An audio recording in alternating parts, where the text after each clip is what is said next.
August 9ஆம் தேதி ஆடி மாதத்திலே கொண்டாந்துட்டாங்க. அப்போ எங்கேயாவது ஆவணி அவிட்டம் ஆடி மாதத்தில் வருமா? இப்படி ஒரு கேள்வி கேட்டாலே. Chennai Silks Aadi Sale. Latest collections at unbelievable prices.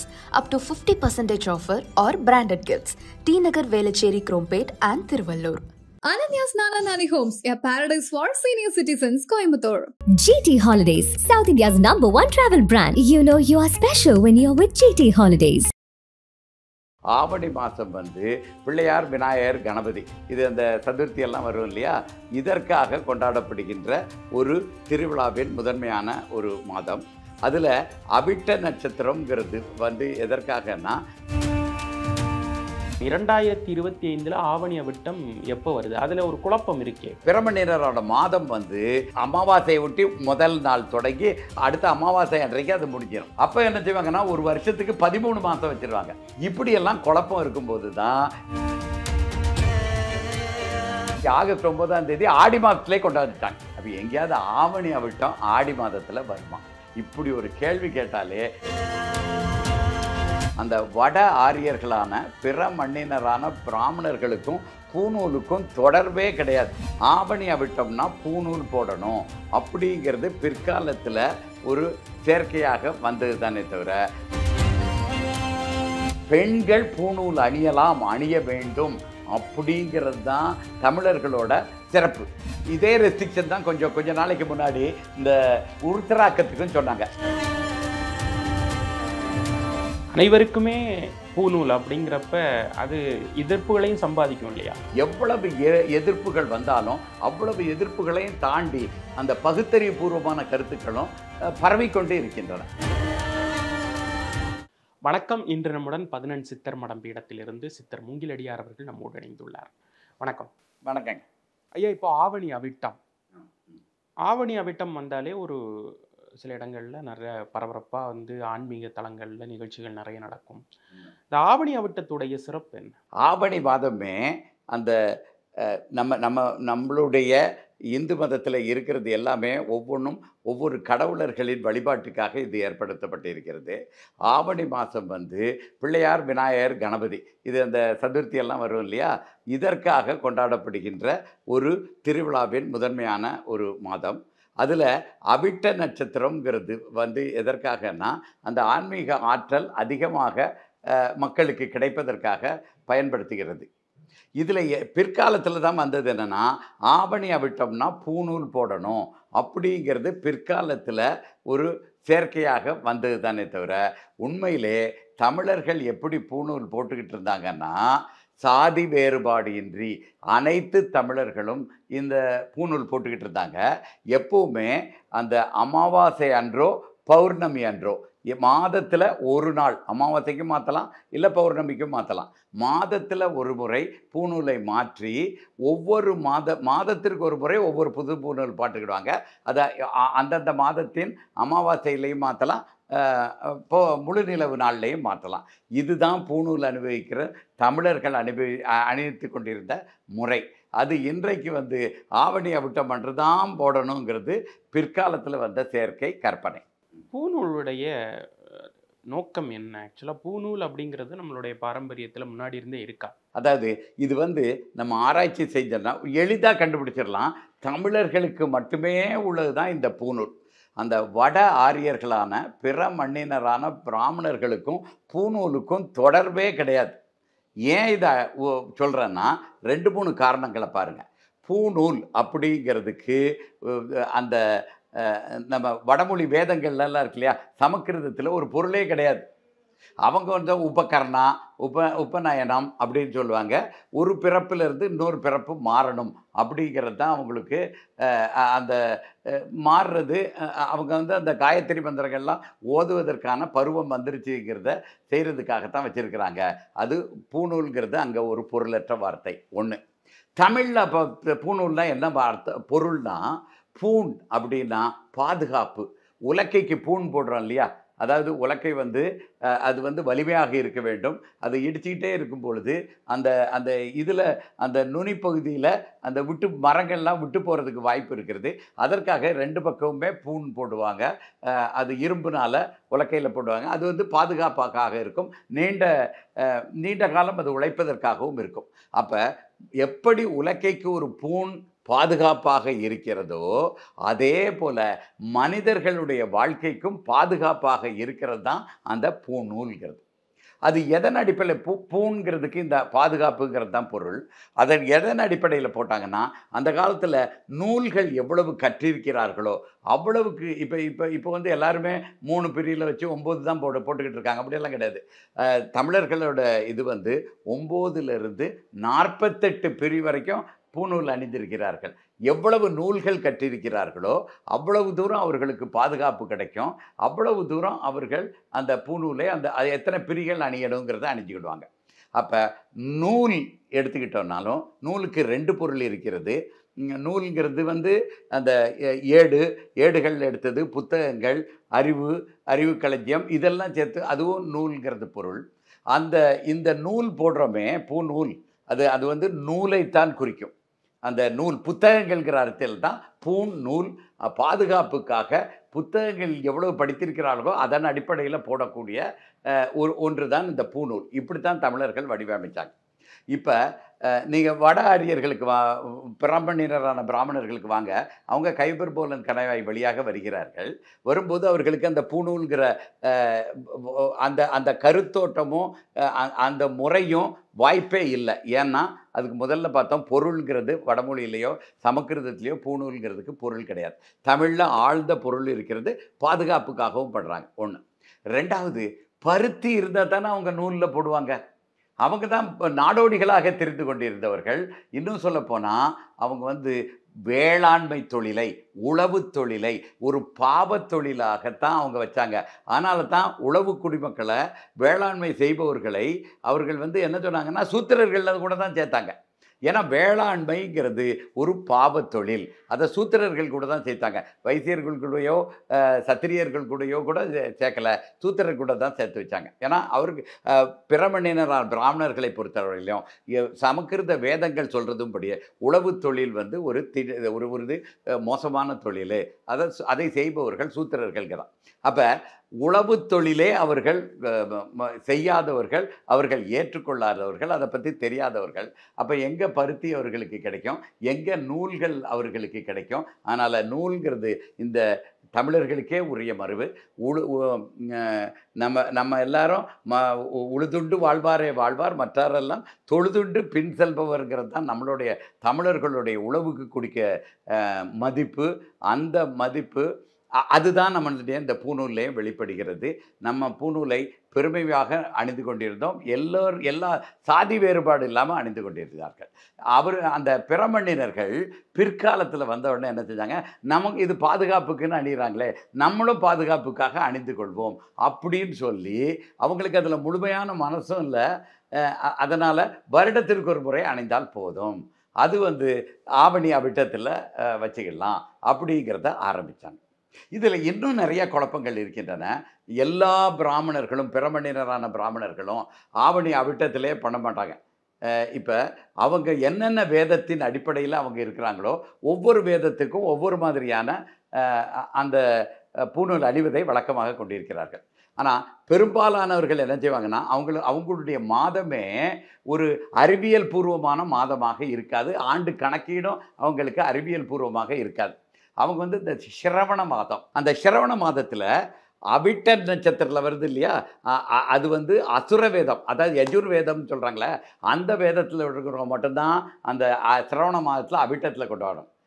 ரிக்கு வேதத்தில் இருக்கிறவங்க அவங்க வந்து திருவோண நட்சத்திரத்தை கொண்டாடுவாங்க, அதே சிரவண மாதத்தில். இன்னும் யாம வேதத்தில் இருக்கிறவங்க இருக்கிறாங்க, அதாவது சாமவேதம்னு அவங்க சொல்லுவாங்க. அந்த சாமவேதத்துக்காரங்க என்ன சொல்லுவாங்கன்னா, அடுத்த மாதத்தில் அஸ்த நட்சத்திரத்தில் சொல்லுவாங்க. கிட்டத்தட்ட நம்ம ஆவணி நம்ம சதுர்த்தி வருது இல்லையா, அதை ஒட்டி அவங்க கொண்டாடுவாங்க. அப்போ அந்த 3 வேதங்களுக்குள்ளேயுமே குழப்பம் இருக்குது. 3 வேதங்களில் உள்ளவங்களும் எப்பப்போ அணியணுங்கிறதுல குழப்பம் இருக்குது. இவ்வளவு குழப்பமும் எதிலிருந்து வருதுன்னா, அந்த பூணூல் அணியும் முறை அவர்களது முறை கிடையாது. அப்படிங்கிறதுல இருந்து தான் இவ்வளவு குழப்பங்களும் உற்பத்தி ஆகுது.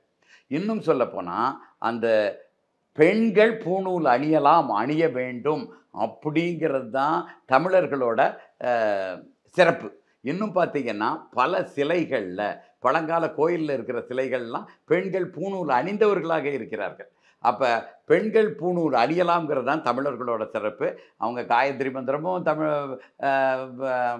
இந்த சமஸ்கிருதத்தில் இருக்கிறவங்க காயத்ரி மந்திரங்களும் சொல்ல முடியாது, ஓத முடியாது. அதே நேரத்தில் வேதங்களும் ஓத முடியாது. பூணூலும் போடுறது பெண்களுக்கு அந்த வாய்ப்பே தரப்படவில்லை. பெண்கள் ஆரியர்களை பொறுத்தளவில் 2ஆம் தர குடிமக்களாகத்தான் கருதப்படுகிறார்கள். ஆனால் தமிழர்கள் சத்தின்னு கொடுத்து, சிவபெருமானே இடப்பக்கத்தை சத்தி கொடுத்ததுனால சமமாக பாவிக்கும் தான் தமிழர்களோட எண்ண ஓட்டத்தில் இருந்துச்சு. இந்த இவ்வளவு குழப்பத்தையும் நம்ம பார்த்தோன்னாலே நமக்கு நல்லா தெரியும், தமிழர்களுக்கு உரியாது பூணூல், வட ஆரியர்களுக்கோ சமஸ்கிருதத்தை தூக்கி பிடித்து கொண்டிருக்கின்ற பிற மண்ணினர்களுக்கும் அதுக்கும் தொடர்பே இல்லைங்கிறது நம்ம தெளிவாக முடிவு பண்ணலாம். காலங்காலமாக பூணூல் அப்படிங்கிறது நினச்சாலே நமக்கு ஒரு சாரார் தான் ஞாபகத்துக்கு வருவாங்க. அந்த மாதிரி தான் இந்த காலம் வரை இருக்குது. அப்படிங்கிறப்ப ஒரு வெகுஜன மக்கள் அணியக்கூடிய ஒரு விஷயமாக பூணூல் மாறலை. இப்போ பூணூலை எந்தெந்த நேரத்தில் எப்படியெல்லாம் அணியலாம் அப்படிங்கிற ஏதாவது ஒரு வரைமுறை இருக்கா? அதான் நான் ஏற்கனவே சொன்ன மாதிரி, மாதத்துக்கு ஒரு முறை கட்டாயமாக பூணூல் அணிய வேண்டும். பூணூலை புது பூணூலை மாற்றணும். பழைய பூணூலை கொண்டு போய் தெப்ப குளத்துலையோ கிணறுலையோ நீர்நிலைகள்லையோ குளத்துலையோ இல்லை கடல்லையோ கொண்டு போய் போட்டுடலாம். இதுதான் நம்ம தமிழர்கள் இருப்பது. அது சில பேர் அமாவாசை என்று மாற்றுவாங்க, சில பேர் முழுநிலவு என்று மாற்றுவார்கள். இதுதான் பூணூலை மாற்ற வருடத்திற்கு 12 முறை மாற்ற வேண்டும். அதாவது அந்த 12 ராசிகளால் உண்டான பாதிப்புகளும் இந்த பூணூல் அணிவதாக அதனால் நீங்கிறதுனால வருடத்திற்கு 12 முறை மாற்றணுங்கிறது தான் இந்துவின் கடமைகளில் ஒன்றாக 12 சித்தர்களெல்லாம் சொல்லி வச்சிருக்கிறாங்க. இந்த பூணூல் நமக்கு பின்னால் அவங்க மாறிட்டாங்க. ஆனாலும் இன்றைக்கும் இந்த ஆசாரியர்கள் இருக்கிறாங்கல்ல, தச்சு வேலை செய்கிறவங்க, இரும்பு வேலை செய்கிறவங்க, தங்க பொற்கொல்லர்கள், இவங்கெல்லாம் இன்னும் தொடர்ந்து போட்டுக்கொண்டிருக்கிறார்கள். அதுவும் எப்படி வந்துச்சுதுன்னா, தமிழர்கள் பூணூல் அணிந்து கொண்டிருக்கும்போது ஆச்சாரியார்கள், அப்படின்னா ஆச்சாரியார்கள்ங்கிறவங்க நமக்கு முதல்ல ஆதிசிவனார் தமிழில் தான் வேதத்தை வழங்குகிறார். எப்போ? இளமுரியா கண்டத்தில் லட்சக்கணக்கான ஆண்டுகளுக்கு முன்னாடி. இதுக்கு என்ன ஆதாரம்னு பார்த்தீங்கன்னா, தமிழ்ச்சங்கத்தின் தலைவராக இருக்கிற சிவபெருமான் தமிழில் வேதத்தை வழங்குவாரா, வேறு இடத்துல வேதத்தை வழங்குவாரா? அப்படி வேறு மொழியில் தான் வழங்கணும்னா அந்த மொழிக்கு தானே சங்கம் அமைச்சிருக்கணும். எதுக்கு தமிழ்ச்சங்கத்தை அமைச்சு வழியாக புலவர்களை தோற்றுவித்து அதை ஒரு மரபாக எதுக்காக செய்யணும்? ஏன்னா தமிழில் உள்ள வேதம் காப்பாற்றப்பட வேண்டும் அப்படிங்கிறதுக்காகத்தான் சிவபெருமான் இந்த முறையை ஏற்பாடு செய்து வச்சிருக்கிறார். அது தமிழ்ச்சங்கம் பாண்டியன் நெடுஞ்செழியன் காலத்தில் வலிமையாக இருக்கிற வரைக்கும் நம்மளுடைய முறைகள் எல்லாம் முறையாக பாதுகாக்கப்பட்டு வந்தன. வட இந்தியாவில் அந்த ஆரியரோட கலாச்சாரம், பிற மண்ணினரான கலாச்சாரம், வேதம் இதெல்லாம் பரவுன பிறகு கூட தமிழ்நாட்டில் பரவாமல் இருந்ததற்கு காரணம் தமிழ்ச்சங்கம் தொடர்ந்து ஒரு மரபு வழியாக தமிழர்களின் பழக்க வழக்கத்தை காப்பாற்றி கொண்டிருந்தது. இந்த கண்ணகி காலத்தில் தான் முதல்ல மதுரை எரியும் பொழுது தமிழ்ச்சங்கமும் அழிஞ்சு போயிடுது, புலவர்களும் இறந்து போயிடுறாங்க, எல்லா நூல்களுமே அந்த நெருப்பில் அழிந்து விட்டது இல்லது அழிக்கப்பட்டு விட்டது. அதற்கு பிறகு கிட்டத்தட்ட 600 ஆண்டு காலம் களப்பிரர்கள் காலம், இருண்ட காலம் என்ன நடந்ததே இருக்கும்போது முற்றிலுமாக புலவர்களும் தமிழ் மரபும் அழித்து ஒழிக்கப்பட்டு விட்டது. அப்போ தான் இந்த ஆச்சாரியார்கள் அப்படிங்கிறவங்க என்னன்னா, வேத கருத்துக்களை தமிழ் வேதத்தில் சிவபெருமான் என்ன சொன்னாரோ அந்த கருத்துக்களை மக்களுக்கு சொல்லிக் கொடுப்பதும் சரி, அதிலிருந்தே சமயாச்சாரியார்கள், இப்படி பல ஆச்சாரியார்கள் இருக்கிறார்கள். 13 வகையான ஆச்சாரியார்கள் இருக்கின்றாங்க. அவங்க தான் இந்து வேதத்தையும் இந்த மதத்தையும் கட்டி காப்பாற்றி கொண்டிருந்தவர்கள். அந்த மரபில் பின்னாடி வந்த ஆசாரியார்கள் மட்டும் இன்றைக்கும் அதை தொடர்ந்து அந்த பூணூல் அழியும் பழக்கத்தை தொடர்ந்து காப்பாற்றி கொண்டிருக்கிறார்கள். மற்றவங்கெல்லாம் விட்டுட்டாங்க. இப்போ இந்த தொடர்ந்து காப்பாற்றி கொண்டிருக்கின்ற ஆசாரிகளும் குயவர்கள்லாம் அணிவாங்க. இவர்களுமே இப்போ என்ன செய்ய ஆரம்பிச்சிட்டாங்க, தமிழ் மந்திரங்களை கூறி அணியறதுக்கு பதிலாக பெண்களும் அணியலாம்ங்கிறதுக்கு அதெல்லாம் விட்டுட்டு ஆவணி அவிட்டம் ஒரு நாளில் மட்டும் அந்த வேத மந்திரங்களை சொல்லியோ இல்லை வேத அந்த பிரமணினரான பிராமணர்களை வச்சோ செய்யும் பழக்கம் வந்தது இன்னும் மோசமாகத்தான் இருக்கிறது. அப்போ பிற்காலத்தில் அந்த களப்பிரர்கள் காலத்துக்கு பிறகு தமிழர்களோட மரபு முற்றிலுமாக அழித்து ஒழிக்கப்பட்டு இந்த பிரமணினரான பிராமணர்கள் தான் அணியணுங்கிறதும் வந்துருச்சுது. அந்த பிராமணர்கள் அணியும் பொழுது தமிழர்களை கொஞ்சம் பேரை வச்சாங்க, அவங்களும் பிராமண முறைப்படியே தான் அணியணுங்கிற வழிமுறையை கொண்டு வந்ததுனால அதுதான் இப்போ தொடர்ந்து நீடித்து இருக்குது. மற்றவர்களெல்லாம் விட்டுவிட்டார்கள். இது நம்ம என்ன செய்யணும்னா, இந்து வேத மறுமலர்ச்சி இயக்கத்தில் தமிழ்நாடு முழுவதும் ஏராளமான அருட்கோட்டங்களும் வழிபாட்டு மன்றங்களும் வச்சுருக்கிறோம். நாங்கள் இந்து வேத பாடசாலை நடத்தி கொண்டிருக்கிறோம். காணொளி மூலமாகவும் நேரடியாகவும் பயிற்சிகள் மக்களுக்கு வழங்கி கொண்டிருக்கிறோம். எல்லோரும் ஆண்கள் பெண்கள் எல்லோரும் பூணூல் அணியலாம்னு மாதம் ஒரு முறை அணிய வைத்து கொண்டும் இருக்கிறோம். இந்த பண்பாடு தொடர வேண்டும். தொடர்ந்தோன்னா ஆண் பெண் சமத்துவமும் வரும், அந்த தமிழர்களின் ஏற்றமும் வரும். இந்த பூணூலை பற்றி தெரியாத உளவு தொழிலை கேவலமாக மறுக்கக்கூடிய ஒரு வேத மரபை பின்பற்றக்கூடிய ஒரு நிலையும் மாறும். இதெல்லாம் மாறணுங்கிறது தான் எங்களோட எண்ணம். அனைவருக்குமே பூணூல் அப்படிங்கிறப்ப அது எதிர்ப்புகளையும் சம்பாதிக்கும் இல்லையா? அதாவது எந்த சீர்திருத்த கருத்துக்களும் எந்த புதுமையான கருத்துக்களும் எதிர்ப்புகளை சந்திக்கத்தான் செய்யும். ஆனால் அதன் பின்னால் உள்ள தத்துவம் நாங்கள் சும்மா சொல்லலை, அதுக்கு ஒரு ஆதாரம் சொல்கிறோம். பூணூலுக்கும் அவர்களுக்கு சம்மந்தம் இல்லைன்னு சொல்கிறோம். உழவு தொழிலில் சூத்திரர்களும் கூட சேர்த்து வச்சிருக்கிறத சொல்கிறோம். அவர்களுக்கும் பருத்திக்கும் தொடர்பு இல்லைங்கிறோம், அர்த்தம் சொல்கிறோம். இப்படி இவ்வளத்தையும் சொல்லி பொழுது எவ்வளவு எதிர்ப்புகள் வந்தாலும் அவ்வளவு எதிர்ப்புகளையும் தாண்டி கருத்துக்களும் அந்த பகுத்தறிவு பூர்வமான கருத்துக்களும் பரவிக்கொண்டே இருக்கின்றன. முதல்ல கொஞ்சம் காலதாமதம் ஆகும். பிற்காலத்தில் இந்த எதிர்ப்பே நமக்கு ஒரு ஆதரவாக மாறும் பொழுது பெருமளவில் எளிதாக வந்துடும். இப்படித்தான் எல்லா மறுமலர்ச்சி கருத்துக்களும் புதிய சிந்தனைகளும் வந்திருக்கின்றன. இந்த பூணூல் விவகாரத்திலையும் அதே தான் தொடர்ந்து நடந்து கொண்டிருக்கிறது. அது ஒரு மிகப்பெரிய அளவில் நடக்கவும் போகிறது. சமய சீர்திருத்தம் அப்படின்னு நம்ம பேசுகிறப்ப நிறைய முன்னோடிகளை நம்ம நினைவு கூற வேண்டியது காலத்துடைய கட்டாயம், அதே ஒரு கடமையும் கூட. ஐயா வைகுண்டர் நம்ம எடுத்துக்கலாம். இன்னையிலிருந்து பல நூற்றாண்டுகளுக்கு முன்னரே ஆதிக்கத்துக்கு எதிராக குரல் கொடுத்த ஒரு சான்றோர் பெருமக்களில் அவரும் ஒருத்தர். அவர் இந்த பூணூல் அப்படிங்கிற விஷயத்தையும் சரி, சமய ரீதியாக ஜாதி ரீதியாக பிளவுபடுத்து கிடந்த மக்களிடையே ஒரு புரட்சியை ஏற்படுத்தினாருன்னெலாம் நம்ம படிச்சிருக்கோம்.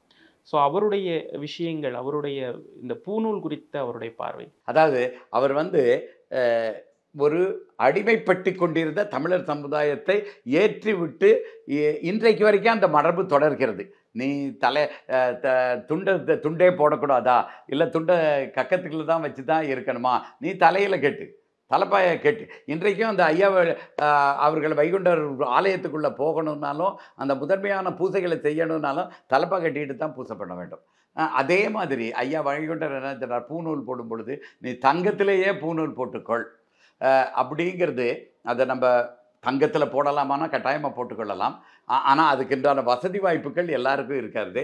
அப்போ அந்த காலத்தில் என்ன செய்வார்கள் என்றால், சில அந்த பணக்காரர்கள் பட்டு நூலில் பூணூல் போட்டுக்கிட்டாங்க. அது வெவ்வேறு வண்ணங்களில் கூட பூணூல் போட்டுக்கிட்டாங்க. அந்த காலத்தில் அவர்களுடைய செல்வச் செழிப்புக்கும் இதுக்கும் காரணமாக போட்டுக்கொண்டார்கள்.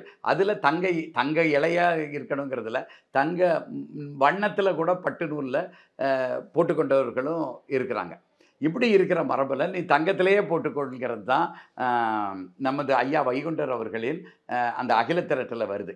இதற்கு காரணம் என்னென்னா, பிற்காலத்தில் கொஞ்சம் கொஞ்சமாக சுருக்கி ஆசாரிகள் மட்டும்தான் போட்டுக்கிட்டு இருக்கிறாங்க. அப்போ பொற்கொள்ளர்கள் இருக்கிறாங்க, உங்களுக்கெல்லாம் வாய்ப்பு இருந்துச்சுன்னா தங்கத்திலே போட்டுக்கொள்ளுங்கள், அந்த ஆசாரிகள்லாம் நீங்கள் போட்டுக்கொள்ளுங்கள். இல்லை நெசவு தொழில் செய்கிறவங்களும் நீங்கள் வந்து பட்டு நூல்லையாவது போட்டுக்கொள்ளுங்கள். இப்படி பல பொருள் பொழிப்பால் தான் தங்கத்திலே போட்டுக்கிட்டுங்கிறார். அதாவது பூநூல்ங்கிறத நீங்கள் எப்படி தலைப்பாகையாக கெட்டிக்க துண்டை வேற எங்கேயும் வைக்காத தலைப்பாக கெட்டிக்கிறதுங்கிறதுக்காக அவன் வந்து பூநூல் வந்து சாதாரண நூலில் போட்டானா நீ தங்கத்திலே போட்டுக்க. ஏன்னா தமிழர்கள் அந்த பெருமிதம் கொள்ள வேண்டும். அந்த பெருமித உணர்ச்சியை தமிழர்களுக்குள்ளே புகுத்துவதற்காக ஒரு முறையாகத்தான் இதை ஐயா வைகுண்டர் அவர்கள் எடுத்து சென்றார்கள். இன்னும் இந்த பூநூலில் முதன்மையான ஒரு கருத்து சிவவாக்கியார் பாடுறாரு, மானிறைச்சி தின்றதில்லை அன்றுமின்றும் வேதியர் மானுரித்த தோலலோ மார்பு நூல் அணிவதும். அதாவது இவங்க வந்து எப்பவுமே பிரபண்டினரான பிராமணர்கள் அந்த என்ன சொல்லுவாங்க, எப்பவுமே இரட்டை நிலைப்பாடு தான் வைப்பாங்க. எனக்குன்னா ஒன்று உனக்குன்னா ஒன்று. நான் வந்து இதைத்தான் செய்வேன். பிராமணர்களுக்கு சட்டத்திட்டங்கள் வேறு, மற்றவர்களுக்கு சட்டத்திட்டங்கள் வேறு, சூத்திரர்களுக்கு வேறு, இப்படி பிரித்து தான் வைப்பாங்க. அப்போ எல்லாத்துலேயுமே இரட்டை நிலைப்பாடு. அப்போ அவர்கள் என்ன சொல்கிறாங்க, பிரமணினரான பிராமணர்கள் நாங்கள் மான் இறைச்சியெல்லாம் சாப்பிட மாட்டோம், மான் இறைச்சியே சாப்பிட மாட்டோம், மான் இறைச்சி சாப்பிட மாட்டோம் அப்படின்னு சொல்லிட்டு இந்த மார்பு நூல் அணிகிறதுல சின்னதாக அந்த மான் தோலை உருட்டி இதில் சுருட்டி அந்த முடிச்சு போடுற இடத்துல போட்டு வச்சுக்கிட்டாங்க. இப்போ அந்த வழக்கம் இல்லை. கிட்டத்தட்ட 50 வருடங்களுக்கு முன்னால் நான் சின்ன பையனாக இருக்கும்போதெல்லாம், ஒரு 5 வயது 6 வயது இருக்கும்போதெல்லாம் நான் பார்த்துருக்குறேன். புலித்தோலில் சின்னதாக உருட்டி வச்சேன். ஒரு நக அளவுக்கு இருக்குன்னு வச்சுக்கிட்டுங்களேன். ஒரு சதுர சென்டிமீட்டர், 1 சென்டிமீட்டர் பை 1 சென்டிமீட்டர், சதுர சென்டிமீட்டர் அளவுக்கு சின்னதாக எடுத்து அதை சுருட்டி அந்த பூநூலில் அணிந்து கொள்வார்கள். புலி தோலை அணிந்து கொண்டவர்கள் இருக்கிறார்கள், மான் தோலை அணிந்தவர்கள் இருக்கிறார்கள். எப்போ இந்த அரசாங்க சட்டமெல்லாம் வந்து மான் வேட்டையாடுறது மற்றதெல்லாம் தவறு, அந்த தோலை வைத்திருக்கலாம் தவறு, அதை வியாபாரம் பண்ணுறது தவறுன்னு மாறின பிறகு அதற்கு பிறகு தான் இவங்க இந்த மான் தோலையும் புலித்தோலையும் போடுறதை நிறுத்துகிறாங்க. அப்போ இதெல்லாமே அவர்களுடைய இரட்டை நிலைப்பாடை பூநூலை ஒரு எடுத்துக்காட்டாக கூறி சிவவாக்கியார் கூறுறார். இதை நம்ம தமிழர்கள் ஒவ்வொருவரும் புரிந்து கொள்ள வேண்டும். இவ்வளவு இருக்கும் பொழுது தமிழர்கள் பெருமையுடன் அணிந்து கொள்ள வேண்டும். பெண்கள் அணிந்து கொள்ளலாம், அதை யோசிக்க வேண்டியதே இல்லை. ஏன்னா கோயில் சிலைகளில் இருக்கிற பெண் உருவங்களில் பல சிலைகளில் பூநூல் அணியப்பட்டு இருக்கிறது. இதெல்லாம் தமிழர்கள் புரிய வேண்டும். புரிந்து கொண்டார்கள் என்றால் அவர்களுடைய வாழ்க்கையில் ஒரு ஏற்றம் கிடைக்கும். அந்த ஏற்றத்தை நோக்கி தான் இந்து வேத மர்மலட்சி இயக்கமும் 15 மடம்பீடமும் சென்று கொண்டிருக்கிறது. வாழ்வியல் ஓட்டத்தில் வந்து நம்ம எல்லா நேரத்துலையும் இந்த பூநூலை அணிஞ்சிக்கலாமா, இல்லை கலட்டி மாற்றணுமா? ஏன்னா மாமிசம் சாப்பிட்றது எல்லாருக்குமே வந்து எல்லாமே ஒரு சில ரெஸ்ட்ரிக்ஷன்ஸ் இருக்கா, என்ன ஏது அப்படிங்கிறது தெரியலையே. இதே ரெஸ்ட்ரிக்ஷன் தான் கொஞ்ச நாளைக்கு முன்னாடி இந்த உருத்தராக்கத்துக்குன்னு சொன்னாங்க. பெண்கள் அணியக்கூடாதுன்னாங்க முதல்ல. பிறகு அந்த குறிப்பிட்ட 3 நாட்களில் அணியக்கூடாதுன்னு சொன்னாங்க. பிறகு விதவைகள் அணியக்கூடாதுன்னு சொன்னாங்க. இப்படி பல குழப்பங்கள்லாம் இருக்குது. அந்த குழப்பங்கள் எல்லாம் இன்றைக்கு சிவனடியார்களின் பெரும் முயற்சியாலும் இந்து வேத மர்மலட்சி இயக்கத்தின் அந்த அறிவு விழிப்பு பரப்புரையினாலும் பெருமளவு மாறி இருக்குது. இப்போ பெண்கள் அணிந்து கொண்டிருக்கிறார்கள், இல்லறத்தில் இருக்கிறவங்க அணிந்து கொண்டிருக்கிறார்கள். நம்ம பார்க்க வேண்டியது இல்லறம் அல்லது நல்லறம் அன்று. நம்மளுடைய இந்து வேதத்திலையும் இந்து மதத்திலையும் இல்லறம்ங்கிறது முழுக்க ஏற்றுக்கொள்ளப்பட்டது மட்டுமல்லாமல் துறவரத்தை விட இல்லறம் வந்து ஒருபடி மேலாகத்தான் கருதப்படுகிறது. நீங்கள் பாருங்கள், எல்லா கடவுளர்களும் மனைவிகளுடன் தான் இருக்கிறார்கள். எல்லா பெரும்பாலான கடவுள்களுக்கு குழந்தைகள் இருக்கிறார்கள். சிவபெருமானை எடுத்துக்கொண்டு கூட ஒவ்வொரு நாளும் பள்ளியறை பூசை, அம்மனுக்கு தனி சன்னதி, சிவபெருமானுக்கு தனி சன்னதி இருந்தால் கூட அந்த திருப்பள்ளி பூசையின் பொழுது 2 பேரையும் பள்ளியறைக்கு எடுத்து சென்று அவர்களை வைத்து தாலாட்டி தூங்க வச்சுட்டு அடுத்த நாள் திருப்பள்ளி எழுச்சி கொண்டாடுறது தான் நம்மளுடைய மரபு. அப்போ கடவுளே இல்லறத்தில் இருக்கிறாரு, கோயிலில் இருக்கும் பொழுது அதில் எந்த பாகுபாடும் பார்க்க வேண்டியதில்லை. இல்லறத்தில் இருப்பவர்களும் உறுதியாக எல்லா நேரங்களும் 24 மணி நேரங்களும் பூநூல் அணிந்து கொள்ளலாம். இதெல்லாம் எதற்காக பூநூல் அழியக்கூடாதுன்னு சொன்னாங்கன்னா, தமிழர்களுக்கு பாதுகாப்பு கொடுக்கக்கூடியது பூநூல். அந்த பூநூலை இல்லறத்தில் இருக்கும்போது நீ போடாத, இல்லை துக்க காரியம் பண்ணும்போது பண்ணாத, அப்படியெல்லாம் சொல்ல அவனுடைய எப்போ பாதுகாப்பு தேவைப்படுதோ அந்த நேரத்திலெல்லாம் தமிழன் பாதுகாப்பு இழந்து ஒரு இழிநிலைக்கு தள்ளப்படுகிறான். இதை தமிழர்கள் புரிந்து கொள்ள வேண்டும். இது ஒரு தொடர் நிகழ்ச்சியாக நடந்து கொண்டிருப்பதையும் புரிந்து கொண்டு மாற வேண்டும், மாற்றிக்கொள்ள வேண்டும். இப்போ பூணூல் போடுறது அப்படிங்கிறது வந்து ஆவணி அவிட்டம் அப்படின்னு சொன்னீங்க. இப்போ ஆவணி அவிட்டம் வந்து இந்த வருடம் 2025 ஆவணி அவிட்டம் எப்போ வருது? அதுல ஒரு குழப்பம் இருக்கே. அந்த குழப்பம் ஒன்றை வச்சே நம்ம சொல்லிடலாம். வட ஆரியர்களான பிறமண்ணினரான பிராமணர்களுக்கும் பூணூல் அணிவதற்கும் தொடர்பு இல்லை அப்படின்ட்டு. நான் ஏற்கனவே சொன்னேன்ல, சாம வேதத்தார்னா ஒரு நேரம், இந்த அசுர வேதத்தார்னா இந்த நேரம், அதுக்கு பிறகு ரிக்கு வேதத்தார்னா இந்த நேரம், இப்படியெல்லாம் மாற்றி குழப்பங்கள் இருக்குது இல்லையா? அதில் ஒரு குழப்பம் தான் அவங்க சிரவண மாதம்னு கொண்டாடுறாங்க இல்லையா? நம்ம ஏற்கனவே இந்த அது அந்த பிறமண்ணினரான பிராமணர்களுடைய ஆண்டு கணக்கு, காலக்கணக்கீடு எல்லாமே ஒரு அறிவியல் பூர்வம் இல்லைங்கிறதையும் நான் சொல்லியிருந்தேன். ஏன்னா அந்த பிறமண்ணினரோட மாதம் வந்து 12 மாதங்கள் தான். நம்மள மாதிரி தான், தமிழர்கள் மாதம் மாதிரி தான். ஆனால் எப்போ ஒரு ஆரம்பிக்கும்னா, இந்த அமாவாசைக்கு அடுத்து அமாவாசையை ஒட்டி முதல் நாள் தொடங்கி அடுத்த மாதம் 30 நாள் கரெக்டாக தொடர்ந்து அது அடுத்த அமாவாசை அன்றைக்கு அது முடிஞ்சிடும், நிறைவடைஞ்சிடும். இதுதான் அவர்களுடைய மாத கணக்கு. இப்படி இருக்கும்போது என்னென்ன ஆகும்னா, 29 நாள்லேயே ஒரு மாதம் முடிஞ்சு போயிடும். அப்போ 29 ஒரு வருடத்துக்கு 365 நாட்கள் அவர்களுக்கு வரவே வராது. 350, 55லேருந்து 360 நாட்களில் முடியும். இப்படி முடிஞ்சுன்னா சூரியன் சுற்றி வர்றது 365 நாளில் தான் பழைய இடத்துக்கு வந்து நிற்குது. அப்படி இருக்கும் பொழுது இப்படி சுற்றி வரும்போது 355, 58வது நாள்லேயே வருடம் முடிச்சிருச்சுதுன்னா நம்ம பூமியிலேருந்து பார்க்கும் பொழுது அந்த சூரியன் பழைய நிலைக்கு வந்திருக்காது. ஆனால் தமிழர்களோட மாதம் தெளிவாக 30 நாள், 29 நாள், 30, 31, 32 கூட வச்சு அதை சரியாக அந்த பூமியிலேருந்து பார்க்கும்போது சென்ற ஆண்டு துவக்கத்தில் எந்த நிலையில் சூரியன் இருந்தோ அதுக்கு எவ்வளவு அருகில் வர முடியுமோ அவ்வளோ அருகில் பார்ப்பாங்க. அதனால் ஆண்டு கிட்டத்தட்ட 365 நாள், 366 நாள் இந்த மாதிரியான கணக்குகளில் தான் தமிழர்களுடைய நாட்காட்டி இருக்கும். இதுதான் அறிவியல் பூர்வமானது. அவங்க வந்து 365லேயே முடிச்சிடுவாங்க. அப்படி முடிக்கும் பொழுது என்ன ஆகும்னா, இந்த 5 நாள் 10 நாள்லாம் இருக்கும் இல்லையா, இது வந்து ஒரு ஒரு ஒரு ஒரு 6 மாதம், 1 வருஷம், 2 வருஷத்துலாம் பார்த்திங்கன்னா பெரிய நாட்கள் ரொம்ப மாறி போயிடும். அப்போ என்ன செய்வாங்கன்னா, ஒரு வருஷத்துக்கு 13 மாதம் வச்சுருவாங்க. இப்படியெல்லாம் குழப்பம் இருக்கும்போது தான் இந்த வருஷம் ஆவணி அவிட்டம் எப்போ கொண்டாடுனா, அவங்கள பொறுத்தவரை நான் சொன்னேன் இல்லையா, அந்த சிரவண மாதத்தில் முழு நிலவை ஒட்டி அவங்க கொண்டாடினாங்க. அப்போ 9ஆம் தேதி, ஆகஸ்ட் 9ஆம் தேதி ஆடி மாதத்துலேயே கொண்டாடிட்டாங்க. அப்போ எங்கேயாவது ஆவணி அவிட்டம் ஆடி மாதத்தில் வருமா?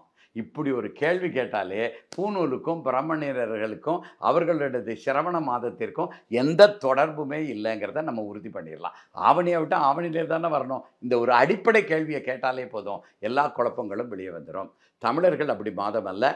இந்த ஆண்டு கணக்கு அவங்களுக்கு வந்து 13 வருஷத்துக்கு 13 மாதமெல்லாம் போகாது. ஆண்டுக்கு 365, 366 நாட்கள் எப்பவும் வந்துடும். அந்த வட இந்திய கணக்கு மாதம் மாதிரி 350, 55, 58 இப்படியெல்லாம் ஆண்டுக்கு நாட்கள் இருக்காது. இன்னும் ஒரு வேடிக்கை என்ன என்றால், இந்த தேசிய நாட்காட்டின்னு ஒன்று மத்திய அரசாங்கம் வெளியிட்டிருக்குது. இது வந்து இப்போ வந்த ஆட்சியில் இல்லை, இதுக்கு முந்தி காங்கிரஸ் ஆட்சியிலே அது வெளியே வந்துச்சு. அதில் கூட நம்மளுடைய தமிழர்கள் மாதத்தை அதை எடுக்காமல் 365 இருக்கிற அந்த அறிவியல் பூர்வமான மாதத்தை எடுக்காமல் சிரவண மாதம் உள்ள அந்த சந்திரமான முறைம்பாங்க, சந்திரனின் அடிப்படையிலான மாத முறையைத்தான் அவர்கள் தேசிய நாட்காட்டியில் கூட எடுத்து வச்சிருக்கிறார்கள். இந்த தேசிய நாட்காட்டியில் அது எடுத்ததுனால தீபாவளி எல்லாமே அதை ஒட்டியே வட இந்தியர்களுக்கு ஏற்றாற்போல் தான் நம்ம கொண்டாடுற மாதிரி வந்து விட்டது. இதையும் தமிழர்கள் புரிந்து கொள்ள வேண்டும். இந்த சிரவண மாதம்ங்கிறதே ஒரு ஒரு ஒரு அறிவியல் பூர்வமான மாதம் கிடையாது. அந்த முறையும் நாட்காட்டி முறையும் கிடையாது. தமிழர்கள் எப்படி பண்ணுவாங்கன்னா, 2ஐயும் பின்பற்றுவாங்க. இந்த மேலை நாட்டவர்கள்லாம் முழுக்க சூரியனின் அடிப்படையில் பண்ணுவாங்க. தமிழர்கள் மட்டும்தான் எப்படி பண்ணுவாங்கன்னா, அந்த மாதம் கணக்கிடும் பொழுது 12 மாதத்தை வச்சு அந்த சூரியன் அடிப்படையில் மாதத்தை கணக்கிடுவாங்க, ஆண்டை கணக்கிடுவாங்க. அந்த மாதத்துக்குள்ள திருவிழா வருது பார்த்தீங்களா, அதெல்லாம் சந்திரன் அடிப்படையில் பண்ணுவாங்க. அப்போ ஒரு மாதம்ங்கிறது வருடம் மாதம்ங்கிறது சூரியன் அடிப்படையில் வைப்பாங்க. அந்த மாதத்துக்குள்ள திதி சதுர்த்தி அப்படின்னா அமாவாசை முடிஞ்சு 4வது நாள் வளர்பிறை சதுர்த்தி அப்படின்ட்டு இருக்கும். இப்போ சிசுட்டி சஷ்டின்னா 6வது நாள் அமாவாசை முடிஞ்சது. அப்போ மாதத்துக்குள்ள திருவிழாக்கள் சந்திரனை அடிப்படையில் இருக்கும், மாதமும் ஆண்டும் சூரியன் அடிப்படையில் இருக்கும். அப்போ இதுதான் முழுக்க முழுக்க உலகத்திலேயே தமிழர்களின் நாட்காட்டி தான் அறிவியல் பூர்வமான இருக்குது. சூரியனுடைய மூமெண்ட், அதாவது சூரியன் உண்மையிலே நகரலை, அங்கே தான் இருக்குது. ஆனால் பூமியிலிருந்து பார்க்கும் பொழுது எப்படி அந்த தோற்றம் வர்றது, சூரியனோட நகர்வையும் இந்த தோற்ற நகர்வையும் அந்த சந்திரனோட தோற்ற நேரம் ரெண்டையும் கலந்து பயன்படுத்துறதுனால உலகத்திலேயே தமிழர்களின் நாட்காட்டி தான் முழுக்க முழுக்க அறிவியல் பூர்வமானது. இதையும் தமிழர்கள் இன்றைக்கு புரிந்து கொள்ள வேண்டும். பூநூல் குறித்து நிறைய விஷயங்கள் எங்களோட பகிர்ந்துக்கிட்டீங்க. அதே நேரம் பூநூல் வந்து சமத்துவமானது, எல்லாரும் அணியலாம் அப்படிங்கிற செய்தியும் சொன்னதுக்கு ரொம்ப நன்றி. கலாட்டா டிவைன் ஊடகத்தாருக்கு இந்து வேத மர்மலட்சி இயக்கத்தின் வணக்கங்கள், வாழ்த்துக்கள். ஓம் திருச்சிற்றம்பலம். ஓம். Chennai Silks Aadi Sale. Latest collections at unbelievable prices. Up to 50% offer or branded gifts. T Nagar, Velachery, Krompet and Thiruvallur. Ananya's Nana Nani Homes, a paradise for senior citizens, Coimbatore. GT Holidays, South India's #1 travel brand. You know you are special when you're with GT Holidays.